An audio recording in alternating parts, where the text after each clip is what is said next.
আমরা এখন সেই অনুমোদনহীন যেই ঔষধ, সেই ঔষধের যে ফ্যাক্টরি, সেই ফ্যাক্টরিতে আছি।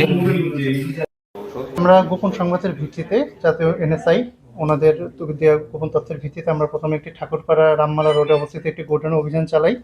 তো সেখানে গিয়ে আমরা বিপুল পরিমাণে কার্টন, তারপর অনুমোদিতভাবে ইন্ডিয়া থেকে আসা কিছু ক্রিম এগুলো দেখতে পাই। তারপর তার দেওয়া তথ্যের ভিত্তিতে আমরা ওনাদের যে মেইন কারখানা বিসিকে ভিতরে এখানে আমরা আসি এবং এখানে এসে আমরা দেখতে পাই তাদের যে সকল ওষুধগুলো তারা বাজারজাত বা করছেন এবং উৎপাদন করছেন কোনোটারই অনুমোদন নেই এবং খুবই অস্বাস্থ্যকর পরিবেশে এবং খুবই বাজে অবস্থায় তারা এই বিভিন্ন ধরনের বাচ্চাদের সিরাপ, পাউডার, তারপর অন্যান্য যেসব ক্যাপসুল এগুলো তারা প্রস্তুত করছেন।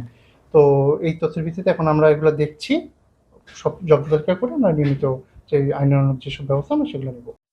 যে আমার অনুমোদন আছে 5টি, আর আমি এখানে আরো অতিরিক্ত 15টি প্রোডাক্ট উৎপাদন করছি। না, এটা আমি ঠিক করি নাই আসলে। সরকার তো আসলে লাইসেন্স প্রোডাক্টের জন্য অ্যাপ্লাই করছিলাম, আমি প্রোডাক্টটা পাই নাই আসলে। তখন নতুন উদ্যোক্তা হিসেবে নিরুপায় হয়ে অনেক সময় একটু